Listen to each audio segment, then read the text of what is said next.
Cadena 3 presenta Un Mundo de Historias con Carolina Amoroso.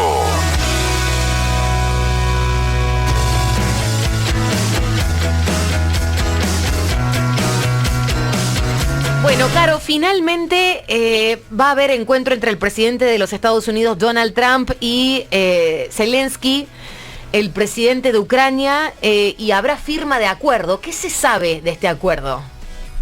Bueno, Agus, ¿cómo estás? Un gusto saludarte como siempre. Bueno, el gobierno de Ucrania confirma que Zelensky viajará en el día de mañana a los Estados Unidos para firmar un acuerdo que en principio le daría a Estados Unidos acceso a los depósitos de minerales raros. Vos sabés que Ucrania es en general un país muy rico, pero además es muy rico en minerales que el mundo demanda: grafito, titanio, litio.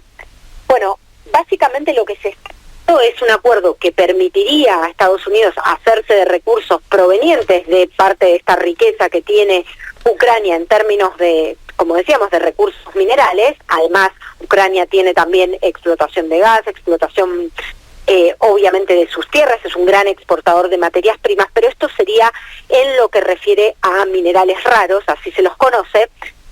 Y de alguna manera la forma en que lo ven del gobierno de Estados Unidos es, bueno, nosotros pusimos miles de millones de dólares en estos esfuerzos de resistencia, la administración de Trump dice, vamos a buscar recuperar algo de todo eso que le dimos a Ucrania, y como contraparte lo que dice Ucrania es que quiere buscar, sellando este acuerdo, de alguna manera blindarse en materia de seguridad. Es decir, Trump tiene en la cabeza a US, y lo dijo en estos días, que en semanas, así lo dijo al menos como manifestación de deseo, que en semanas se logre un acuerdo para el fin de la guerra en Ucrania.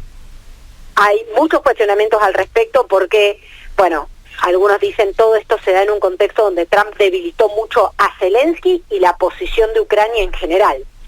De hecho, tuvimos un capítulo que nos toca muy de cerca, que fue la abstención de la Argentina en el pedido de retirada de tropas, en cuya resolución Estados Unidos vota en contra. Entonces, en esta posición debilitada, lo que Ucrania está buscando es cerrar algún tipo de acuerdo bilateral con Estados Unidos para lograr blindarse en materia de seguridad. Es decir, para que si después de sellado un acuerdo de fin de la guerra, se vuelve a haber una instancia de agresión sobre el territorio de Ucrania, porque esto es lo que desconfía Ucrania, que la paz a la que se va a llegar no es una paz duradera y no es una paz justa. Si vuelve a arremeter Vladimir Putin contra el territorio de Ucrania y vuelve a haber una agresión sobre la integridad de Ucrania, que haya algún tipo de cláusula de defensa por parte de los Estados Unidos, o de ayuda o de apoyo a la seguridad de Ucrania. O sea, ¿es una paz que implica el fin del conflicto armado? A ver, mira, es difícil decirlo porque sí, implicaría un fin de las hostilidades, un cese al fuego.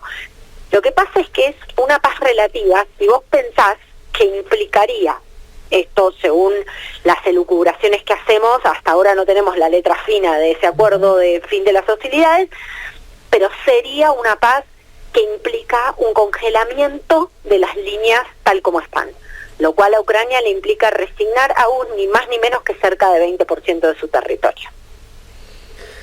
A su vez, admitirle o terminar de sellar la formalización de Crimea, anexada ilegalmente en 2014, formalmente como parte del territorio de Rusia. Implica simbólica y en términos muy concretos, o sea, en los dos planos, en el plano simbólico, político y en el plano concreto, territorial, un montón de capitulaciones para Ucrania. Por otro lado, claro, implica un fin de la violencia armada, ¿no? Pero ¿por cuánto tiempo? Esa es la gran pregunta que plantea ante la comunidad internacional y ante el propio Donald Trump Zelensky.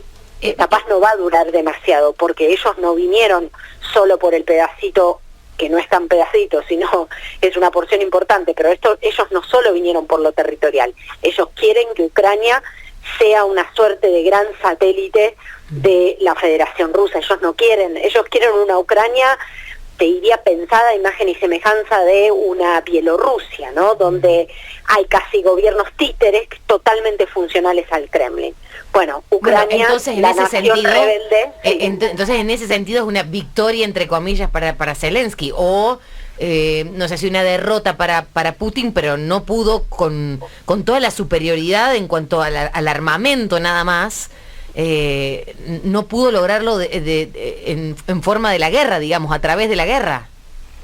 No pudo doblegarlo. Es interesante lo que vos decís, ¿no? Porque hay muchos que leen que todo este escenario lo que termina significando es una gran capitulación o una gran derrota para Ucrania. Pero lo que vos decís es muy interesante, porque cuando el conflicto empezó, me acuerdo, escuchábamos a incontables analistas, por cierto, muchos de ellos con muchas credenciales para hablar y para especular sobre lo que podía venirse, decir que Kiev, la capital, iba a caer en 10 días, ¿no? Porque te acordás que la agresión, en principio era de gran escala, incluso sobre la capital, queriendo forzar un cambio de gobierno, ¿no? O sea, Zelensky también para el Kremlin es visto como una gran piedra en el zapato.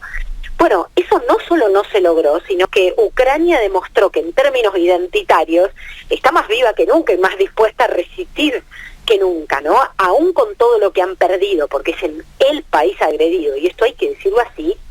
Realmente Ucrania, en términos de la convicción colectiva que hay en la resistencia y en la reivindicación de la identidad, está profundamente viva, ¿no? Entonces hay otra manera, es verdad, hay otra manera de mirar las cosas, que es decir, si el objetivo de Putin era doblegar a Ucrania para tener un gobierno títere y para tener un país funcional a sus intereses o que pudiera controlar, bueno, le va a resultar difícil. Se está haciendo o se haría de parte importante del territorio, pero no ha logrado, y de hecho cada vez estaría más lejos de doblegar a la población, ¿no? Carolina Amoroso, Un Mundo de Historias. Cadena 3 presentó Un Mundo de Historias con Carolina Amoroso.